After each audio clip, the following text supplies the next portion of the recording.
नमस्कार, आप सभी का स्वागत है जनता टीवी पर। मैं हूं आपके साथ दुर्गा शर्मा। राज्य आंदोलनकारियों का सम्मान समारोह आयोजित किया जा रहा है और मुख्यमंत्री पुष्कर सिंह धामी पहुंच रहे हैं, संबोधन कर रहे हैं। क्या कुछ कह रहे हैं, सुनिए।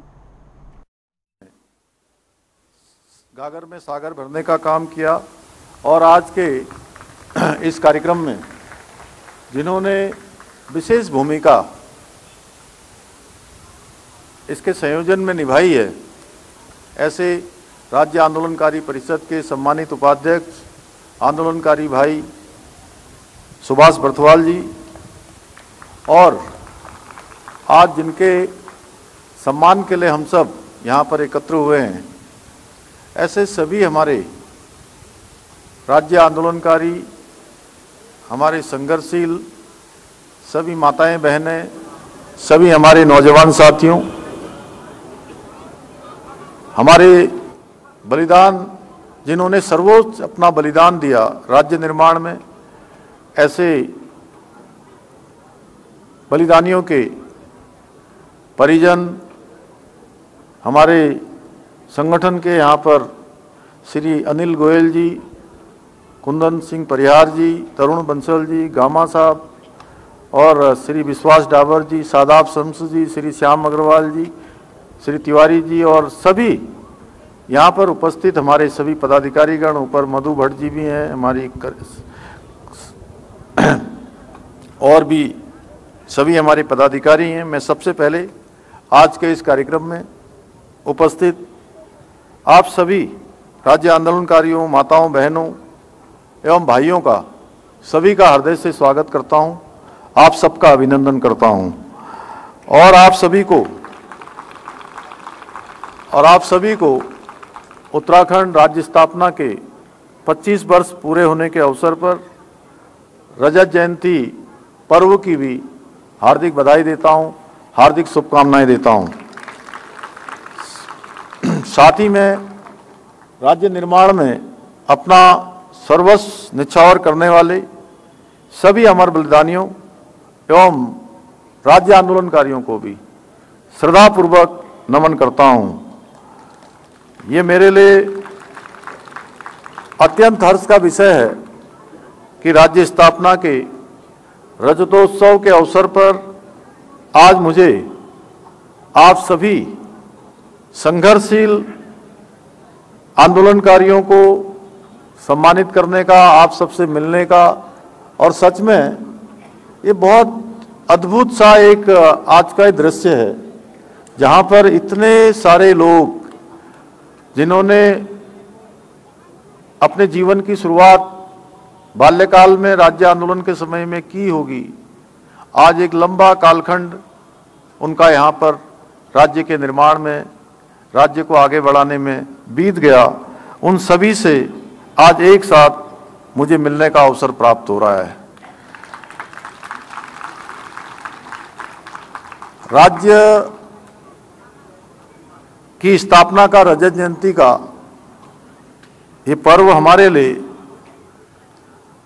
केवल एकमात्र उत्सव मात्र नहीं है, बल्कि एक बहुत भावनात्मक क्षण है। जैसा मैंने आप सब से मिलकर एक साथ जब मैं इधर से लेकर उधर तक और उधर से लेकर अंतिम छोर तक मैं गया, तो सच में जिस प्रकार से मैंने आपके चेहरों को देखा है, आपके भाव को समझा है, सच में ये भावनात्मक क्षण है कि राज्य स्थापना के हम 25 वर्ष पूरे कर रहे हैं। क्योंकि आज हम उन आंदोलनकारियों के तप को, त्याग को और उनके बलिदान को नमन कर रहे हैं, जिन्होंने उत्तराखंड राज्य के स्वप्न को पूरा करने के लिए अपना सर्वोच्च न्यौछावर कर दिया, अपना सर्वोच्च बलिदान दे दिया। भाइयों बहनों, उत्तराखंड राज्य का निर्णय, उसके निर्माण का केवल एक ये प्रशासनिक निर्णय नहीं था, बल्कि देवभूमि उत्तराखंड के लाखों लोगों के द्वारा अपनी अस्मिता, अपने अधिकार, अपनी पहचान के लिए किए गए कड़े संघर्षों और बलिदान का परिणाम था। हमारा राज्य उन हजार आंदोलनकारियों की देन है, जिन्होंने अपने खून पसीने और आंसुओं से इस भूमि की नींव रखी है। जब जब आंदोलनकारियों ने अपनी पहचान और अस्तित्व की आवाज उठाई, तब तब सत्ता के गलियारों ने उनकी आवाज को कुचलने की कोशिश की, लेकिन हमारे आंदोलनकारी साथी न कभी झुके न कभी रुके। और मैंने स्वयं देखा कि मैं 1 सितंबर 1994 को खटीमा का जब गोलीकांड हुआ था, तो उस समय मैं भी वहां पर था। तब मैंने देखा किस प्रकार से 50,000 की संख्या में राज्य निर्माण के लिए आंदोलन करने वाले आंदोलनकारियों पर बर्बरतापूर्वक लाठीचार्ज किया गया, गोली चलाई गई, किस प्रकार से वहां पर आंदोलन को रोकने का प्रयास हुआ। और उसी घटना के विरोध में अगले दिन 2 सितंबर को मसूरी में गोलीकांड होता है, और उसके बाद 2 अक्टूबर को मुजफ्फरनगर में किस प्रकार से हमारी माताओं बहनों के साथ अत्याचार होता है। सच में ये जो 1994 में जब उत्तराखंड आंदोलन अपने चरम पर था, तो तत्कालीन सपा सरकार ने हमारे शांतिपूर्ण और अहिंसात्मक तरीके से आंदोलन को करने वाले आंदोलनकारियों पर किस प्रकार से गोली चलाई थी, किस प्रकार से दमन की कार्रवाई की थी। और चूंकि मैंने वहां पर देखा जहां खटीमा, मसूरी, मुजफ्फरनगर गोलीकांड, ये केवल 3 घटनाएं नहीं थी, बल्कि हमारे इतिहास के रक्त रंजित अध्याय हमेशा से इसका लिखा जाएगा, जहां पर आंदोलनकारियों को बर्बरतापूर्वक दबाने का प्रयास हुआ था। और खटीमा की सड़कों पर युवा। चलिए रुक करेंगे इस बीच आ रही बड़ी और अहम जानकारी की ओर। बड़ी खबरों से आपको रूबरू करा देते हैं। बड़ी खबर, कल उत्तराखंड दौरे पर रहेंगे प्रधानमंत्री मोदी। यह अहम जानकारी। बड़ी खबर, उत्तराखंड दौरे पर प्रधानमंत्री नरेंद्र मोदी कल रहने वाले उत्तराखंड के रजत जयंती समारोह में शामिल होंगे। सुबह 11 बजे तक देहरादून स्थित FRI पहुंचेंगे पीएम मोदी। सीएम धामी कई कार्यक्रम की तैयारियों का यहां पर आयोजन में शामिल होते हुए नजर आएंगे। ये बड़ी जानकारी, जहां कल उत्तराखंड के दौरे पर रहने वाले हैं प्रधानमंत्री मोदी। उत्तराखंड में रजत जयंती समारोह आयोजित किया जा रहा है, जिसमें शामिल होने के लिए सुबह 11 बजे देहरादून स्थित FRI पहुंचेंगे पीएम मोदी। सीएम धामी ने सभी कार्यक्रमों की तैयारियों का जायजा भी लिया है। उत्तराखंड राज्य की रजत जयंती के अवसर पर विशेष सत्र में विधायकों के बीच पहाड़ और मैदान को लेकर टकराव देखा गया। बीजेपी नेताओं ने कांग्रेस और कुछ विधायकों पर आरोप लगाया है कि वो क्षेत्रीय मतभेदों को राजनीतिक लाभ के लिए भड़काते हुए नजर आ रहे हैं। वहीं बीजेपी का कहना है कि कांग्रेस फूट डालो और राज करो की नीति के तहत जाति, धर्म और अब क्षेत्रीय आधार पर लोगों को बांटकर चुनावी राजनीति कर रही है। बात तो कांग्रेस जो मुद्दा बना रही है वो अलग हो सकता है, लेकिन मैं ये कह रही हूँ कि पहाड़ वर्सेस आप अगर कहेंगे कि मैदान, ये कोई लड़ाई नहीं है, ये कोई मतभेद नहीं है, ये कोई मनभेद नहीं है। ये केवल ऑपोजिशन कांग्रेस और कुछ और विधायकों द्वारा लाई गई चीजें हैं, जिसको ये तिल का ताड़ बनाने की कोशिश कर रहे हैं, पॉलिटिकल मुद्दा बनाने की कोशिश कर रहे हैं। उत्तराखंड में रहने वाला हर व्यक्ति उत्तराखंडी है। हम पहाड़ के हैं तो पहाड़ी हैं, और हमें होने पे गर्व है, पहाड़ी होने पे गर्व है, उत्तराखंडी होने पे गर्व है, और उत्तराखंड में रहने वाला हर व्यक्ति उत्तराखंडी है। देखिए, कांग्रेस हमेशा से ही डिवाइड एंड रूल की पॉलिटिक्स करती रही है। उसने लोगों को जाति में बांटा है, उसने लोगों को कहा है धर्म में बांटा है, उसने लोगों को क्षेत्र में बांटा है, और ये सारी चीजें वो करते आए हैं, देश भर में करते आए हैं, न सिर्फ उत्तराखंड में। तो आज उत्तराखंड की बारी है, तो यहाँ पर भी क्योंकि चुनाव आने वाला है, उनके पास कोई और मुद्दे हैं नहीं, तो यही मुद्दा सही। तो मुझे लगता नहीं कि जो जनता है, जो उत्तराखंड में रहने वाली हमारे लगभग 1,40,00,000 जो जनसंख्या है, वो इससे कोई सरोकार रखती है। उत्तराखंड राज्य स्थापना दिवस की 25वीं वर्षगांठ रजत जयंती के रूप में धूमधाम से मनाई जा रही है। इस मौके पर विशेष सत्र आयोजित किया गया, जिसके तहत कल प्रधानमंत्री मोदी देहरादून स्थित FRI आएंगे और प्रदेश को नई सौगात देंगे। तो वहीं प्रदेश महामंत्री नेहा जोशी ने पीएम मोदी के दौरे को लेकर कहा, मातृशक्ति ने राज्य निर्माण में अहम योगदान दिया है, सरकार उनकी उन्नति के लिए नई योजनाएं चला रही है। साल का जो हमारा ये उत्तराखंड हुआ है और जो जहां आज जिस पायदान पे खड़ा है, मेरा मानना है कि उसमें एक बड़ा जो योगदान है वो यहाँ की मातृशक्ति का रहा है। जिस तरीके से उत्तराखंड निर्माण में मातृशक्ति का योगदान था, उसी तरीके से आप शिक्षा के क्षेत्र में देखें, आप इंडस्ट्रीज में देखें, बहुत सारे ऐसे फोरम्स का, क्योंकि मैं भी हिस्सा हूँ, तो मैं देखती हूँ कि चाहे फिक्की हो, चाहे CII हो, इन सब में जो छोटे उद्यमी, उसमें महिलाओं की जो संख्या है वो लगातार बढ़ती हुई दिख रही है। और ये वो उद्यमी हैं जिनको कहीं ना कहीं केंद्र सरकार से, राज्य सरकार से जो विभिन्न योजनाएं पिछले एक दशक में सरकार ने चलाई हैं, खासकर महिलाओं को केंद्र में रखते हुए, उनका लाभ भी मिला है। तो इन्हीं सब पे बेस करते हुए आने वाला जो दशक है, जो मोदी जी एक बार बार कहते हैं ना कि उत्तराखंड का दशक है, मेरा मानना है कि आज राष्ट्रपति जी ने जिस तरीके से उत्तराखंड की मातृशक्ति को बधाई भी दी, यहाँ की सरकार को बधाई भी दी, मेरा मानना है कि वो जो इस अगला दशक उत्तराखंड का दशक होने वाला है वो मातृशक्ति के कंधों पर ही होने वाला है।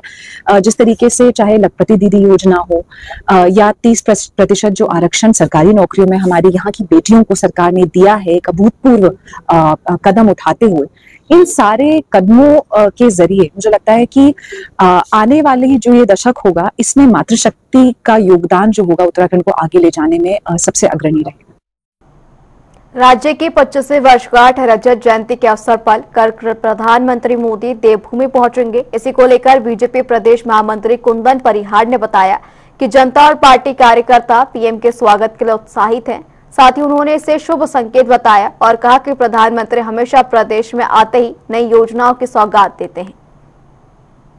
कि जब उत्तराखंड रजत जयंती समारोह मना रहा है, तब देश के यशस्वी प्रधानमंत्री जी का 9 नवंबर जो हमारा स्थापना दिवस है, उस दिन उत्तराखंड आगमन हो रहा है और हम सब भारतीय जनता पार्टी के कार्यकर्ता, पदाधिकारी सब उत्साहित हैं और देवभूमि की जनता भी उनका स्वागत के लिए उत्सुक है। और माननीय प्रधानमंत्री जी का जो कार्यक्रम है वो लगभग 10:30 बजे वो यहाँ पर आएंगे और 3 घंटे लगभग हमारे बीच में रहने वाले हैं। और हम समझते हैं कि प्रधानमंत्री जी का आना इस देवभूमि उत्तराखंड के लिए एक शुभ संकेत है, क्योंकि उनका मार्गदर्शन हमको बार बार मिलते रहता है और जब भी वो यहाँ आते हैं तो उत्तराखंड की भावनाओं के अनुरूप कुछ न कुछ सौगातें हमको देते हैं। और माननीय प्रधानमंत्री जी का उत्तराखंड से विशेष लगाव भी रहा है और जनता का भी उनके प्रति अगाध श्रद्धा रही है, इसलिए उनका यहाँ पर आगमन हम सबके लिए एक बहुत महत्वपूर्ण होने वाला है। चलिए रुक करेंगे इस वक्त बड़ी और अहम जानकारी की ओर। बड़ी खबर से आपको रूबरू करा देते हैं। एक बड़ी खबर, अहम जानकारी देहरादून से, जहां मुख्य सचिव आनंद वर्धन ने देहरादून FRI का निरीक्षण किया है।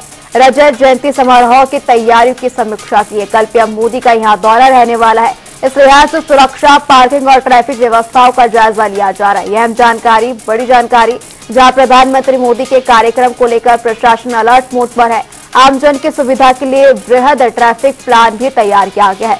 समीक्षा में कई वरिष्ठ अधिकारी मौजूद रहे और तैयारियों को अंतिम रूप देने के लिए इसको परखा भी गया। यह अहम जानकारी, बड़ी खबर पीएम मोदी के दौरे से जुड़ी, जहां कल पीएम मोदी उत्तराखंड दौरे पर रहने वाले हैं। इसी लिहाज से रजत जयंती समारोह की तैयारियों की समीक्षा की गई है। सुरक्षा व्यवस्था के पूरे इंतजाम किए गए हैं और ट्रैफिक व्यवस्था की भी पूरी स्थिति को जांचा और परखा गया है। तो वही उत्तरकाशी में महिला सशक्तिकरण की दिशा में सरकार की पहल अब जमीनी स्तर पर भी नजर आ रही है। तो वहीं गांवों की महिलाएं अब आत्मनिर्भर और बढ़ रही हैं, जिसको लेकर के जिले के 6 ब्लॉकों में करीब 48 महिलाओं को लेकर 15 दिवसीय प्रशिक्षण कार्यक्रम शुरू किया गया, जिनमें की महिलाओं को उद्यमिता, वित्त प्रबंधन और स्वरोजगार की बारीकियां सिखाई जा रही हैं। बता दें कि ये पहल 5500 सक्रिय स्वयं सहायता समूहों के सशक्त नेटवर्क को और भी मजबूत बनाएगी। ये जो हमारा जो 15 दिवसीय जो प्रशिक्षण चल रहा है सर, उसका मुख्य उद्देश्य यही है कि हम हर जगह पे प्रशिक्षण देना नहीं चाहती है। मुख्य उद्देश्य TOT ट्रेनिंग ऑफ ट्रेनर का है, जिसमें कि ये जो यहाँ से प्रशिक्षण लेंगे अपने अपने विकास खंडों के, अपने समूह में, ग्राम संगठनों में या CLFO में, ये एक सुविधा सुलभकर्ता के रूप में वहाँ पे प्रशिक्षण देंगे। जो यहाँ से हमारा विजनिंग का प्रशिक्षण है, हमारा लीडरशिप का है, गुड गवर्नेंस का है, हम अपने समूह को कैसे मेल जोल करके हम कैसे अपने समूह को आगे बढ़ाएं, उसके संदर्भ में ये प्रशिक्षण रखा गया है, जो 15 दिवसीय जनपद स्तरीय प्रशिक्षण है। और इस प्रशिक्षण में कुल 48 6 ब्लॉकों से 8 प्रतिभागी यहाँ पे प्रशिक्षण ले रहे हैं सर। और आज हम यहाँ डुंडा विकासखंड डुंडा में हम लोग 6 ब्लॉकों से प्रतिभाग कर रहे हैं। और जो हमारा जो विज़न है मॉडल CLF है, और यहाँ पर हम लोगों ने 5 साल में हम अपने आप को कहाँ तक देख सकते हैं, एक महिला लखपत दीदी के दायरे पे कहाँ तक आ सकती है, अपनी आजीविका हम कहाँ पर बढ़ा सकते हैं। और इसके लिए मैं माननीय प्रधानमंत्री जी का और माननीय मुख्यमंत्री जी का धन्यवाद करती हूँ कि जिनके द्वारा हमें इतना सुंदर मंचन मिल रहा है महिलाओं को।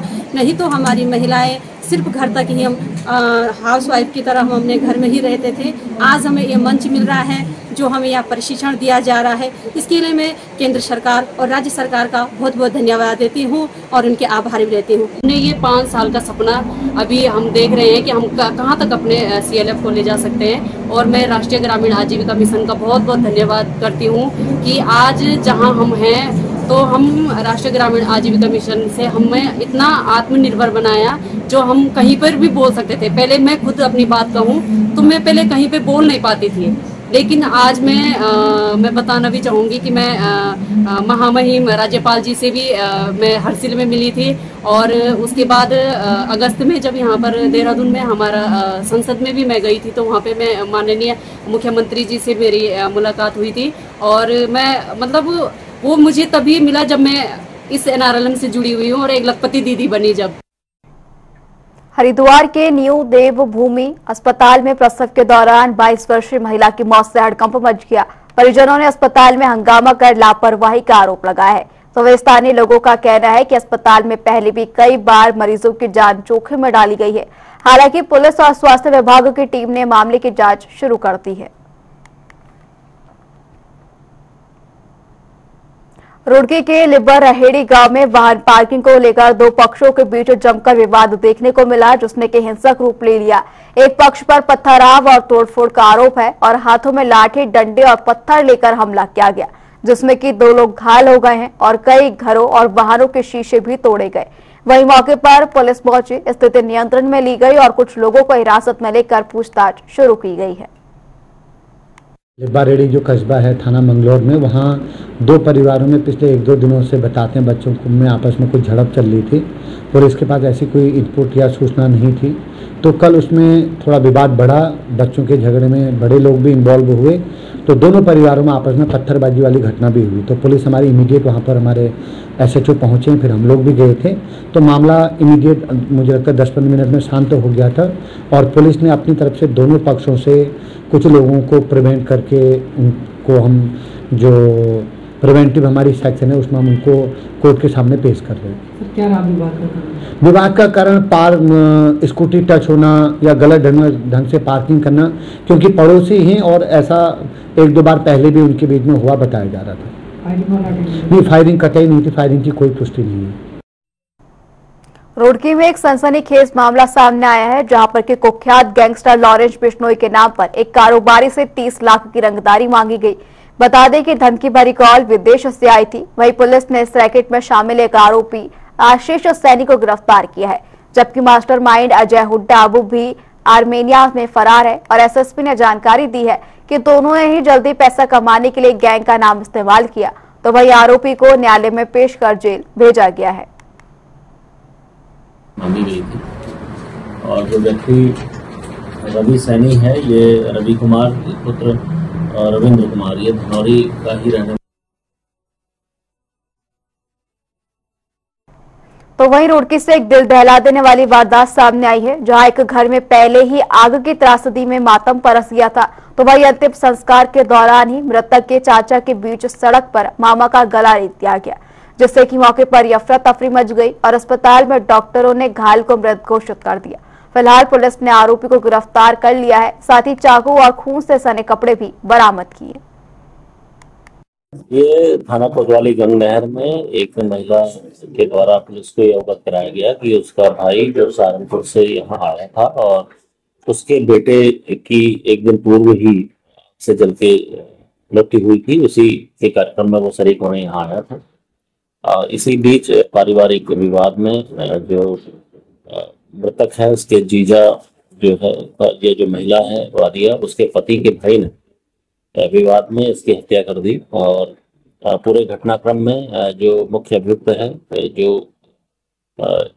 उसको पुलिस के द्वारा अरेस्ट कर लिया गया है। बाकी अन्य लोगों से भी पूछताछ की जा रही है। ये घटनाक्रम एक दिन पूर्व इसके जो भांजा है, मृतक का जो भांजा है, उसकी आग लगने से एक दुकान में डेथ हुई थी।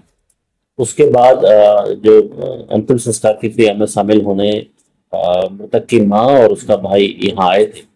इनके बीच में कुछ समय बाद जो मृतक लड़का, उसके पिता के और इनके बीच में विवाद हुआ था। तो उसी को वो विवाद आगे बढ़ते हुए जो मृतक जो बच्चा है उसके चाचा ने इस पर हमला कर दिया और गला रेत के इसकी हत्या कर दी। पुलिस के द्वारा जो हत्यारोपी है उसको अरेस्ट कर लिया गया है। आवश्यक वैधानिक कार्रवाई की जा रही है, साथ में उसको न्याय के परीक्षा में भेजा जा रहा है।